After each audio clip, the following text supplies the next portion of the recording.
हरे कृष्णा, राधे राधे। सबसे पहले आप सभी को वरुधनी एकादशी की हार्दिक शुभकामनाएं।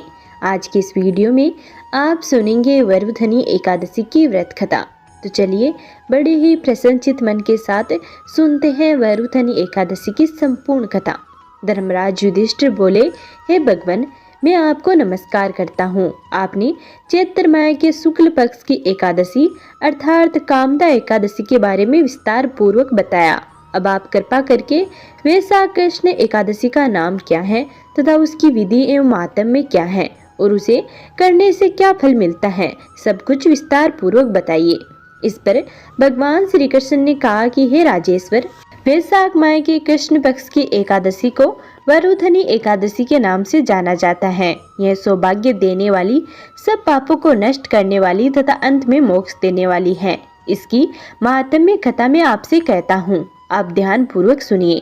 प्राचीन काल में नर्मदा नदी के तट पर मदान्ता नामक राजा राज्य करता था। वह अत्यंत दानशील तथा तपस्वी थे। एक दिन जब वह जंगल में तपस्या कर रहे थे, तभी न जाने कहां से एक जंगली भालू आया और राजा का पैर चबाने लगा। राजा पूर्ववत अपनी तपस्या में लीन रहे। कुछ देर बाद पेड़ चबाते चबाते भालू राजा को घसीटकर पास ही के जंगल में ले गया। राजा बहुत घबराया, मगर तापस धर्म अनुकूल उसने क्रोध और हिंसा न करके भगवान श्री हरि विष्णु से प्रार्थना की। करुण भाव से भगवान श्री हरि विष्णु को पुकारा। उसकी पुकार सुनकर भगवान श्री हरि विष्णु प्रकट हुए और उन्होंने चक्कर से भालू को मार डाला। राजा का पैर भालू पहले ही खा चुका था। इससे राजा बहुत ही शोकाकुल हुए। उन्हें दुखी देखकर भगवान श्री हरि विष्णु बोले, हे वत्स, शोक मत करो, तुम मथुरा जाओ और वरुधनी एकादशी का व्रत रखकर मेरी वाराह अवतार मूर्ति की पूजा करो। उसके प्रभाव से पुनः सुदृढ़ अंगों वाले हो जाओगे। इस भालू ने तुम्हें जो काटा है, यह तुम्हारे पूर्व जन्म का अपराध था। भगवान की आज्ञा मानकर राजा मानदाता ने मथुरा जाकर श्रद्धा पूर्वक वरुधनी एकादशी का व्रत किया। इसके प्रभाव से राजा शीघ्र ही पुनः सुंदर और संपूर्ण अंगों वाले हो गए। इसी एकादशी के प्रभाव से राजा मानदाता स्वर्ग को गए।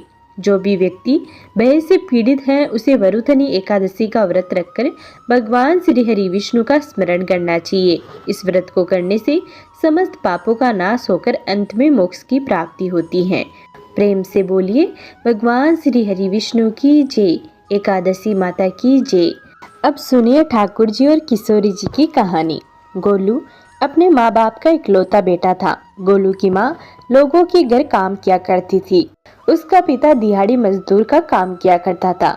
गोलू के माता पिता गोलू से बहुत ही प्रेम करते थे। वह कम ही कमाते पर गोलू की हर इच्छा को पूरा करते थे। जो भी चीज घर में आती, गोलू का उस पर सबसे पहला अधिकार होता। गोलू की माँ जिस घर में बहुत सालों से काम कर रही थी, उस घर की मालकिना बहुत बूढ़ी हो चुकी थी। उसका बेटा बहू विदेश में रहते थे। गोलू की माँ उसके घर का सारा काम किया करती थी। मालकिन के घर में युगल सरकार यानी कि ठाकुर जी और किशोरी जी की सेवा थी, परंतु अब उसकी मालकिन अधिक बूढ़ी होने के कारण युगल सरकार की सेवा नहीं कर पा रही थी। एक दिन उसने गोलू की माँ से पूछा, क्या तुम मेरे इस युगल सरकार की सेवा को स्वीकार करोगी? गोलू की माँ, जो कि काफी वर्षों से उसके घर काम कर रही थी और वह अपनी मालकिन को युगल सरकार की सेवा करते हुए देखती थी, इसलिए उसकी भी युगल सरकार के प्रति पूरी श्रद्धा थी। उसने जल्दी जल्दी से बोला, हाँ माँ जी, क्यों नहीं, यह तो मेरा सौभाग्य होगा जो ठाकुर जी और किशोरी जी की सेवा मुझे प्राप्त होगी। मैं तो धन्य हो उठूंगी। मालकिन ने कहा कि सोच लो, इनकी सेवा बहुत कठिन है। इनको भोग लगाना, स्नान कराना, नए नए वस्त्र पहनाना, क्या तुम कर लोगी? उसने कहा, हाँ हाँ माँ जी, क्यों नहीं, मुझे स्वीकार है। आप मुझे सेवा दे दीजिए। मालकिन ठाकुर जी और किशोरी जी को बहुत प्यार करती थी, लेकिन वह उनकी सेवा न कर पाने के कारण लाचार थी। तो बड़ी मजबूरी में उसने भरी आंखों से किशोरी जी और ठाकुर जी को गोलू की माँ की झोली में डाल दिया और कहा, आज से इनकी सेवा तुम्हारा जिम्मा। यह मेरे घर का सबसे बड़ा खजाना है। आज से यह खजाना तुम्हारा हुआ। गोलू की माँ खुशी से झूमने लगी और घर आकर उसने एक साफ चौकी पर कपड़ा बिछाकर युगल सरकार को स्थापित किया। तभी बाहर से गोलू भागा भागा अंदर आया और माँ से पूछता है कि माँ, यह कौन है? क्या ये हमारे घर के नए मेहमान हैं? उसकी माँ बोली, बेटा ये मेहमान नहीं है, हमारे घर के मालिक हैं, ये हमारे घर के ईश्वर हैं, आज से ये हमारे घर ही रहेंगे। गोलू हैरान होकर ठाकुर जी और किशोरी जी की ओर तिरछी नजरों से देखने लगा कि यह ईश्वर कैसे हो सकते हैं, यह घर के मालिक कैसे हो सकते हैं।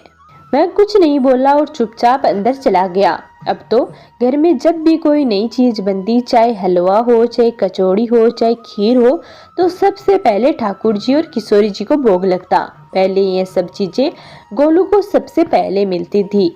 अब ठाकुर जी और किशोरी जी को भोग लगता था तो गोलू बहुत चिढ़ता था। माँ को कहता, ये क्या बात हुई, ये तो अब थोड़े दिनों पहले ही आए हैं और आप इनका इतना ध्यान रखती हो। मैं जो कि तेरा बेटा हूँ, मुझे इनके बाद चीजें क्यों मिलती हैं? माँ हंसकर बोली, बेटा यह हमारे घर के भगवान हैं, भगवान को भोग लगाकर ही हम खाते हैं। लेकिन गोलू को इन बातों से कोई मतलब नहीं था। वह तो अब युगल सरकार से चिढ़ने लगा। आते जाते उनको घुरकर जाता और मुंह में बड़बड़ करता जाता, जब से आए हैं तब से मुझे कोई पूछता ही नहीं है। तो ठाकुर जी की प्रतिमा और किशोरी जी की प्रतिमा मंद मंद मुस्कुराती और गोलू और चिढ़ जाता कि यह मुझे चिढ़ाने के लिए हंस रहे हैं। एक दिन गोलू की माँ काम पर जाने लगी और गोलू को कहती है कि गोलू, यमुना जी से मटके में जल भरकर लाना, आज मैं थोड़ा देर से आऊंगी। गोलू कुछ ना बोला। जब वह पानी भरने के लिए जाने लगा तो जाते जाते किशोरी जी और ठाकुर जी को कहता, खाने के लिए तो सबसे पहले तैयार रहते हो, लेकिन काम तो मुझे ही करना पड़ता है। काम करने के बावजूद भी मुझे तो आपके बाद ही खाना मिलता है। अगर यहाँ रहना है तो काम करो। यह कहकर वह यमुना जी से जल भरने के लिए चल पड़ा। जब यमुना जी में जल भरने लगा तो तभी उसे आवाज आई, ला गोलू गड़ा मुझे दो, मैं भर देता हूँ। तो गोलू ने इधर उधर देखा कि तो वहां पर कोई नहीं था। फिर वही आवाज आई तो गोलू ने देखा यमुना जी के अंदर ठाकुर जी और किशोरी जी विराजमान हैं और दोनों बाजू ऊपर उठाकर कह रहे हैं, ला गोलू गड़ा हम भर देते हैं। गोलू उन दोनों को देखकर एकदम से हैरान हो गया तो बोला, नहीं नहीं, मैं अपने आप भर लूंगा। लेकिन ठाकुर जी ने उसके हाथ से गड़ा ले लिया और भरकर उसके पीछे पीछे घर ले आए। गोलू तो एकदम से हक्का बक्का हो गया, उसको कुछ नहीं सूझ रहा था। वह घर आकर चुपचाप एक कोने में बैठ गया और डर रहा था कि अगर माँ को पता चला कि मैंने ठाकुर जी और किशोरी जी से काम करवाया है तो आज तो मेरी पक्की पिटाई होगी। जब उसकी माँ घर आई तो उनके आते ही गोलू डरते डरते बोला, माँ मैंने नहीं कहा था इनको पानी भरने के लिए, यह खुद ही आ गए थे मेरे पीछे पीछे, अब देखो गीले कपड़ों में बैठे हुए हैं। तो गोलू की माँ ने जब किशोरी जी और ठाकुर जी को गीले कपड़ों में देखा तो एकदम से हैरान हो गई और कहने लगी, यह जरूर तेरी शरारत है, जरूर तूने ही इन पर जल डाला है, अब बातें बना रहा है। गोलू ने अपनी माँ को समझाने का बहुत प्रयास किया, लेकिन माँ ने उसको डांटकर चुप करवा दिया और ठाकुर जी के भीगे हुए वस्त्रों को बदलने लगी। माँ से डांट पड़ने के बाद अब तो गोलू को युगल सरकार पर और गुस्सा आया। आज मुझे इनके कारण डांट पड़ी है, मैंने तो इनको नहीं बोला था काम करने के लिए। अगले दिन माँ फिर काम पर गई और गोलू को बोली, गोलू तेरे बाबा कुछ काम से बाहर गए हैं और घर में अनाज नहीं है, तो कुछ अनाज लेकर चक्की से पिसवा कर लाना, तब तक मैं लोगों के घर के काम कर कर आती हूँ। गोलू ने हामी भर दी। गोलू ने अनाज का कनस्तर धीरे से उठाया कि कहीं फिर ना युगल सरकार मेरे पीछे आ जाए, और दबे पांव घर से बाहर निकल गया। लेकिन यह क्या, ठाकुर जी और किशोरी जी तो वहाँ पहले से ही खड़े थे और गोलू के हाथ से कनस्तर लेकर अनाज पिसवा कर घर ले आए। घर आकर गोलू का डर के मारे फिर बुरा हाल था कि अगर माँ को पता चल गया आज उन्होंने फिर काम किया है तो माँ मुझे फिर डांट लगाएगी। वह चुपचाप दरवाजे की ओट में छिप गया। जब माँ घर आई तो उसने ठाकुर जी और किशोरी जी के वस्त्र के ऊपर सूखा आटा देखा तो वह गोलू गोलू कहकर चिल्लाने लगी कि तुझे पता नहीं, यह हमारे भगवान है और तू भगवान के साथ शरारत करता है, आज तूने फिर उनके ऊपर आटा फेंका है। तो गोलू शपथ लेकर कहता है, नहीं माँ, मैंने कोई शरारत नहीं करी है, ये तो मेरे हाथ से गेहूं का कनस्तर लेकर खुद पिसवा कर आए हैं। गोलू की माँ आज बहुत गुस्सा हुई और गोलू को बोली, तू जानबूझकर किशोरी जी और ठाकुर जी पर इल्जाम लगा रहा है, वह तो हमारे भगवान है, आज तुझे खाना नहीं मिलेगा, आज तेरी यही सजा है। बेचारा गोलू मन ही मन ठाकुर जी और किशोरी जी पर गुस्सा करता हुआ अंदर कमरे में जाकर बैठ गया। जब उसकी माँ का थोड़ा गुस्सा शांत हुआ तो उसने आकर गोलू को बड़े प्यार से समझाया कि ऐसे हमें अपने भगवान को नहीं सताना चाहिए। तो गोलू आंखों में आंसू भरकर रह गया, लेकिन कुछ नहीं बोला।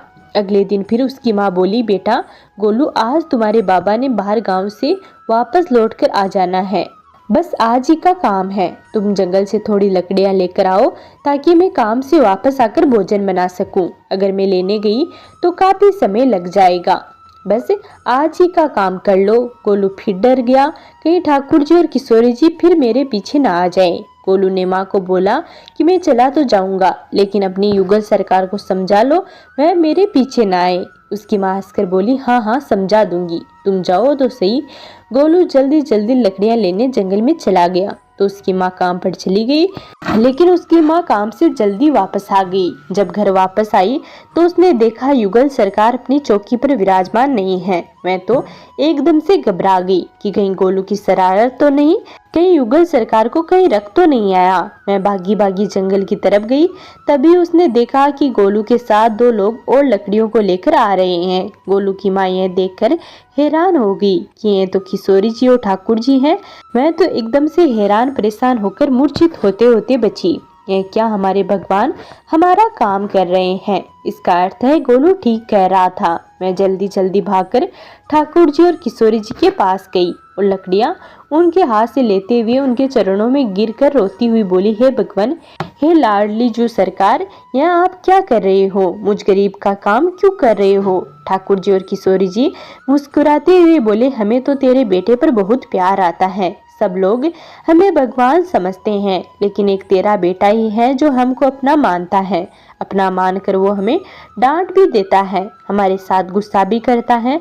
वह हमारे साथ ऐसा व्यवहार करता है जैसे हम उनके अपने हैं। शेष लोग तो हमें भगवान मानकर हमारी पूजा करते हैं, और हमें जो एक बार अपना मान लेता है तो हम उसके मान के लिए उसके ही हो जाते हैं। तुम्हारा बेटा गोलू बहुत ही भोला है और उसके मन में कोई पाप नहीं है, इसलिए हमें गोलू के साथ काम करने में कोई लज्जा नहीं। मासूम गोलू उनकी बातों को सुन रहा था। मैं आकर अपनी माँ के पास बैठ गया और हाथ जोड़कर ठाकुर जी से प्रार्थना करने लगा, हे श्यामा श्याम जू, मुझे नहीं पता था कि आप भगवान हो। मैंने भूलवश आपको कई बातें सुना दी, मेरी भूल को क्षमा कर दो। भगवान ने उसको उठाकर अपने हृदय से लगाते हुए कहा, नहीं नहीं गोलू, तू तो हमारा बहुत प्रिय सखा है। तुम जैसे भोले भाले भक्त हमको बहुत प्रिय हैं। पापी और दुराचारी लोगों से तो दुनिया भरी पड़ी है, तुम जैसे लोग तो इस दुनिया में कम ही हैं। ठाकुर जी और किशोरी जी उस घर में ईश्वर के रूप में ना रहकर उनके घर का सदस्य बनकर रहने लगे। तो प्रेम से बोलिए, कृष्ण कन्हैया लाल की जय, राधा रानी की जय। अब सुनिए तुलसी माता की कहानी। एक बार एक गांव में बुजुर्ग महिला रहा करती थी। वह बहुत ही पूजा पाठ किया करती थी। वह रोज तुलसी माँ की पूजा करती थी और वह बुजुर्ग महिला रोज तुलसी माँ से कहती कि हे तुलसी माँ, तुम मुझे बहू दे, पीताम्बर की धोती दे, मीठा मीठा घास दे, वैकुंठ में वास दे, चटक की चाल दे, पटक की मौत दे, चंदन का काठ दे, रानी सा राज दे, दाल भात का भोजन दे, 11 की मौत दे और कृष्ण जी का कांदा दे। वह बुजुर्ग महिला रोज तुलसी माँ की पूजा करती और उनके बिड़ले को रोज सींचती थी। तुलसी माता बुजुर्ग महिला की बात सुनकर धीरे धीरे सूखने लगी। तभी भगवान श्री कृष्ण ने देखा कि तुलसी माता सूख रही है, और तभी एक दिन भगवान श्री कृष्ण तुलसी माँ के पास प्रकट हो गए और भगवान श्री कृष्ण ने तुलसी माँ से पूछा, तुम क्यों सूख रही हो? सभी महिलाएं तुम्हारी पूजा करती हैं और तुमको सींचती हैं, लेकिन फिर भी तुम सूखती जा रही हो, इसका क्या कारण है? जिसके बाद तुलसी माता ने भगवान श्री कृष्ण से कहा कि हे प्रभु, एक बुजुर्ग महिला मेरे पास रोज आती है और रोज एक ही बात बोलती है, हे तुलसी माता, सबकी दाता में तेरे बिड़ला सींचती हूँ, तू मुझे बहू दे, पीताम्बर की धोती दे, मीठा मीठा घास दे, वैकुंठ में वास दे, चटक की चाल दे, पटक की मौत दे, चंदन का काठ दे, रानी सा राज दे, दाल भात का भोजन दे, 11 की मौत दे और कृष्ण जी का कांदा दे। मैं उस बुजुर्ग महिला की सारी मनोकामनाएं पूरी कर सकती हूँ, लेकिन उसकी एक मनोकामना पूरी नहीं कर सकती। मैं कृष्ण जी का कांधा कहाँ से दूंगी उसको। तभी भगवान श्री कृष्ण जी तुलसी माता की बात सुनकर जोर जोर से हंसने लगे और फिर भगवान श्री कृष्ण ने तुलसी माता से कहा कि तुम चिंता मत करो, जब वह बुजुर्ग महिला की मृत्यु होगी तब मैं स्वयं ही उसको कांधा देने आ जाऊंगा और तुम उस बुजुर्ग महिला को यह बता देना। जिसके बाद भगवान श्री कृष्ण जी तुलसी माता को यह बात बताकर वहां से अदृश्य हो गए और धीरे धीरे कुछ ही दिनों में उस बुढ़िया माई की तबीयत खराब हो गई और एक दिन जब एकादशी का दिन था तो उस दिन उस बुजुर्ग महिला की मृत्यु हो गई।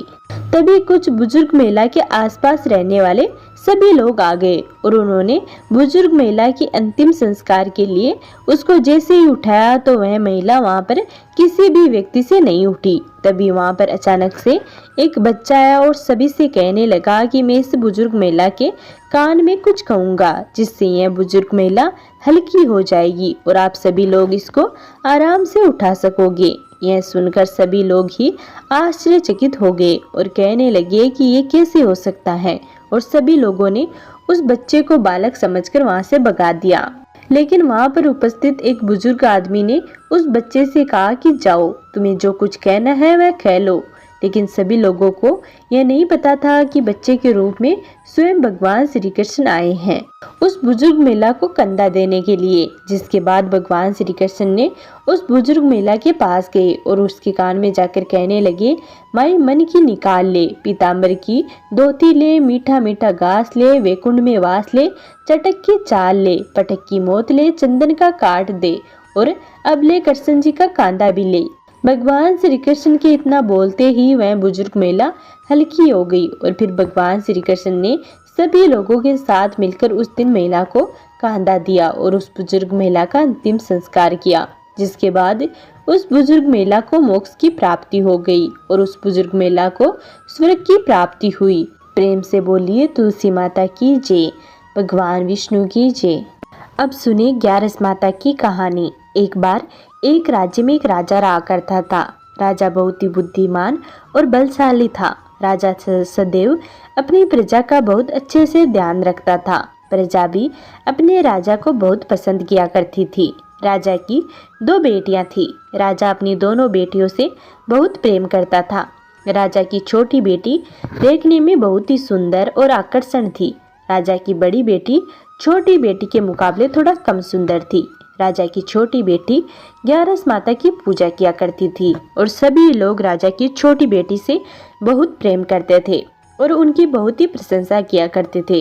राजा भी अपनी छोटी बेटी को बड़ी बेटी से अधिक प्रेम करता था, जिस कारण राजा की बड़ी बेटी को अपनी छोटी बहन से बहुत नफरत होने लगी थी।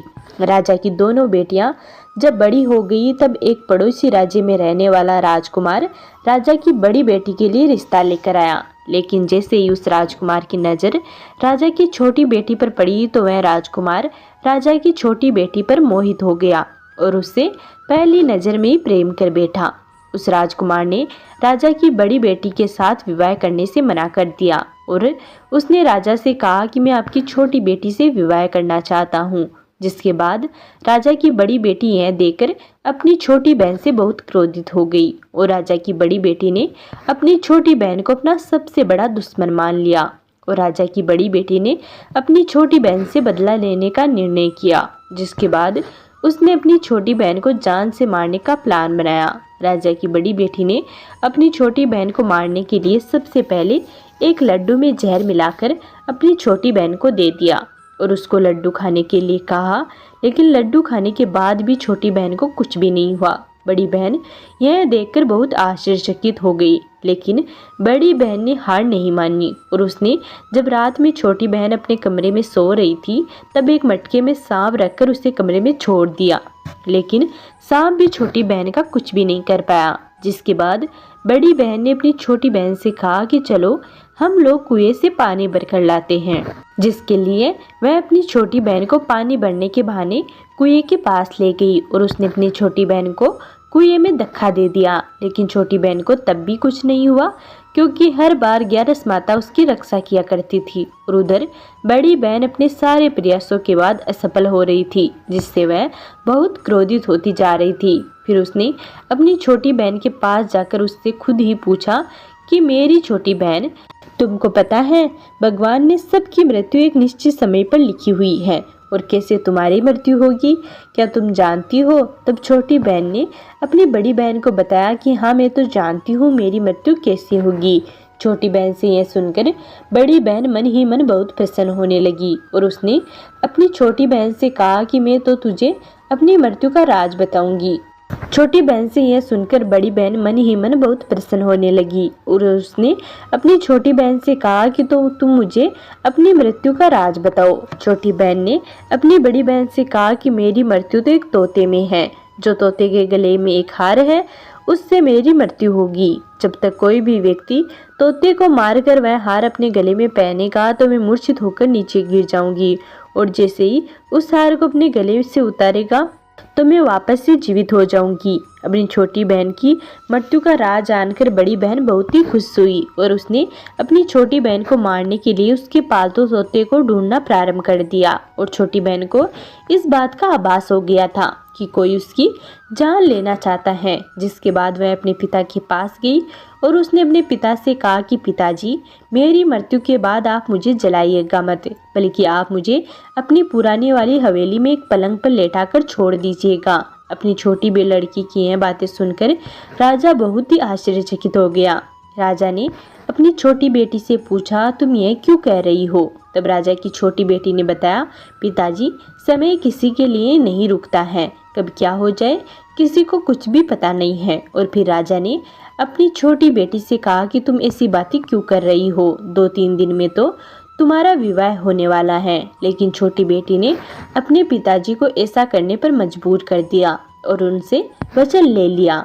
राजा ने भी अपनी छोटी बेटी की बात को स्वीकार कर लिया और 2-3 दिनों के बाद जब शादी का समय आया तब राजकुमार बारात लेकर राजा के घर आया और राजकुमार और राजा की छोटी बेटी का विवाह शुरू हो गया। जैसे ही राजा की छोटी बेटी राजकुमार के साथ फेरे लेना शुरू करती है तो उसकी बड़ी बहन अपनी छोटी बहन के कमरे में जाकर उसके तोते को पकड़ लेती है और उसको जान से मार देती है। तोते के गले में जो हार था उसको अपने गले में धारण कर लेती है। जैसे ही बड़ी बहन उस हार को अपने गले में धारण करती है तो उधर छोटी बहन 3.5 फेरे ही ले पाती है और वहीं पर बेहोश होकर गिर जाती है। जिसके बाद राजा ने बड़े बड़े हकीमों को बुलाया और अपनी छोटी बेटी का इलाज करने के लिए कहा। राजा की बात सुनकर वैद ने छोटी बेटी को जब चेक किया तो राजा को बताया कि आपकी छोटी बेटी ना तो जीवित है और ना ही मरी हुई है, यह मैं ऐसी पहली बार देख रहा हूँ। राजा ने वैद और हकीमों को यह बात बाहर बताने से मना कर दिया और उनको कहा कि अगर तुमने यह बात किसी को भी बाहर बताई तो मैं तुम्हें फांसी दे दूंगा। राजा ने अपनी छोटी बेटी को पुराने महल में जाकर एक पलंग पर लेटा दिया और वहां पर कुछ सैनिकों को तैनात कर दिया। उसके बाद वापस अपने महल में आ गए। राजा की बड़ी बेटी अपने पिता के पास आई और कहने लगी कि पिताजी, अगर यह शादी संपन्न नहीं हुई तो आपकी इज्जत का क्या होगा?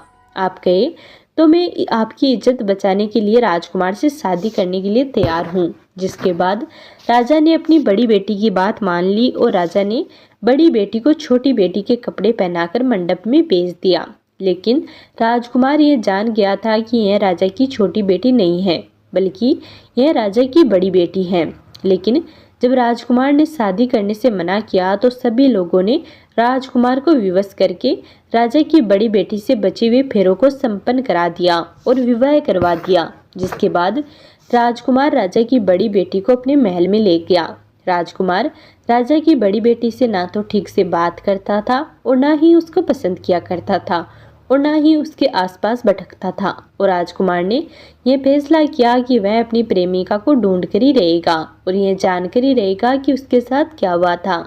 एक दिन राजकुमार अपने घोड़े पर सवार होकर राजा के पुराने महल के पास पहुंच गया, जहां पर उसने कुछ सैनिकों को देखा। महल के पास पहुंचकर राजकुमार ने जब महल को ध्यान से देखा तो वह समझ गया कि यह तो हमारे ससुर जी का ही महल है। तब राजकुमार ने सैनिकों से पूछा, तुम लोग यहाँ पर क्या कर रहे हो और इस महल के अंदर उस पलंग पर कौन लेटा है? जिसके बाद सैनिकों ने बताया कि यहाँ पर राजा की छोटी बेटी लेटी है। यह सुनकर राजकुमार बहुत ही प्रसन्न हुआ और वह तुरंत अपनी प्रेमिका के पास पहुंच गया और उसकी सेवा करने लगा। जैसे रात हुई तो राजा की छोटी बेटी उठ खड़ी हो गई राजकुमार यह देखकर बहुत खुश हुआ और अपनी प्रेमिका से पूछा, तुम यहाँ पर क्या कर रही हो? तुम मेरे साथ मेरे घर चलो। राजा की छोटी बेटी ने राजकुमार को सारी बातें बता दी कि मेरी जान एक तोते में बसी थी और मैंने यह बात सिर्फ अपनी बड़ी बहन को बताई थी और मुझे पता है कि उसने ही मुझे मारने का प्रयास किया है। उसके पास एक हार है जिसको वह सुबह पहन लेती है और रात को उतार देती है। जब तक वह हार को पहनकर रखती है तब तक मैं मूर्छित रहती हूँ और जैसे ही वह हार को उतार देती है तो मैं जीवित हो जाती हूँ और जब तक मेरी बड़ी बहन के पास वह हार है तब तक मैं ऐसे ही जीवित और मूर्छित होती रहूंगी। अगर मेरी बड़ी बहन के पास जो हार है वह मेरे हाथ लग जाए तो मैं हमेशा के लिए जीवित हो जाऊंगी। राजकुमार यह बात सुनकर राजा की छोटी बेटी के पास रहने का निर्णय कर लेता है और उसने अपने बचे हुए सारे फेरे उस पलंग पर लेटी हुई राजा की छोटी बेटी के साथ ले लेता है और अपना विवाह पूर्ण कर लेता है और वहीं पर रहने लगता है। देखते ही देखते कुछ ही समय राजा की छोटी बेटी और राजकुमार की पत्नी पेट से हो गई। एक दिन राजकुमार को किसी काम से बाहर जाना पड़ा। तब छोटी बहन के पेट में बहुत तेजी से दर्द होने लगा, जिसके बाद उसने ग्यारस माता का आह्वान किया। जिसके बाद वहां पर ग्यारस माता प्रकट हुई और उन्होंने अपनी भक्तों के दर्द को दूर किया और एक पुत्र की प्राप्ति करवाई। और वहीं पर अचानक से राजकुमार भी आ गया।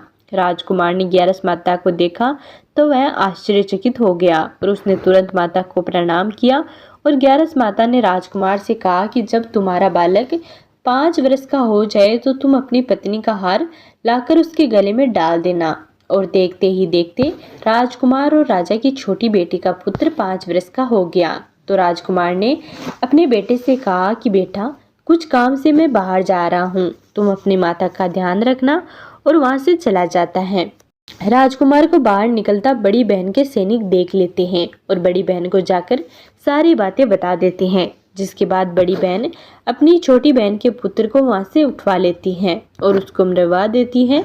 छोटी बेटी के पुत्र के 2 टुकड़े करवा देती है। पहला टुकड़ा चक्की के पास छुपा लेती है और दूसरा टुकड़ा अपने पलंग के नीचे रख लेती है। अब ग्यारस माता भिखारी का रूप लेकर आती है। एक भिखारी का रूप धारण करके बड़ी बहन के पास चली जाती हैं, जिसके बाद वहां पर भिक्षा मांगने लगती हैं। बड़ी बहन अपने नौकरों से कहती हैं कि जाकर भिक्षा दे दो, लेकिन जैसे ही नौकर ग्यारस माता को भिक्षा देने लगते हैं तो माता उन्हें मना कर देती हैं और कहती हैं, मैं तुम्हारी महारानी से ही भिक्षा लूंगी। जिसके बाद बड़ी बहन स्वयं ही भिक्षा देने के लिए माता के पास आती है। तब माता एक बिल्ली का रूप लेकर उसके कमरे में चली जाती है और वहां पर छोटी बेटी के पुत्र के 2 टुकड़ों को आपस में जोड़ देती है और उसे जीवित कर देती है और उसे वहां से ले जाती है। इसके बाद राजकुमार अपने बेटे को लेकर अपनी पत्नी यानी कि राजा की बड़ी बेटी के पास जाता है और उससे कहता है कि तुम इसका ध्यान रखना। अगर तुम इस बच्चे का अच्छे से ध्यान रखोगी तो मैं तुमसे बात करूंगा। एक दिन राजकुमार अपने बच्चे से कहता है कि तुम मम्मी से यानी कि राजा की बड़ी बेटी से उनके गले का हार मांग लो। जिसके बाद राजकुमार का लड़का अपनी मम्मी के पास जाता है और कहता है कि मम्मी, मुझे तुम्हारा हार चाहिए जो तुमने गले में पहन रखा है। यह सुनकर पहले तो बड़ी बहन बहुत क्रोधित होती है, पर उसको यह बात याद आती है कि राजकुमार ने कहा था कि अगर मैं इस बच्चे का ध्यान अच्छे से रखूंगी तो वह मुझसे बात करेंगे। जिसके कारण वह हार को उस बच्चे को दे देती है और वह तुरंत हार को जाकर अपने पिता को दे देता है। और तभी राजकुमार अपने बेटे को वहां से लेकर चला जाता है और जाते हुए अपनी पत्नी से कहता है कि तुम हमारे लिए खाना बनाकर रखना, मैं शाम को आकर तुम्हारे साथ ही खाऊंगा। और वह अपने बेटे को वहां से लेकर चला जाता है। जिसके बाद वह राजा के पास जाता है और उनको सारी बातें बता देता है। राजा अपनी बड़ी बेटी की यह करतूत सुनकर बहुत ही क्रोधित होते हैं और अपनी परवरिश पर ही दोष देने लगते हैं और राजकुमार को अपनी छोटी बेटी के साथ रहने के लिए आदेश देते हैं। तो ये थी ग्यारस माता की कहानी। प्रेम से बोलिए ग्यारस माता की जय, भगवान विष्णु की जय।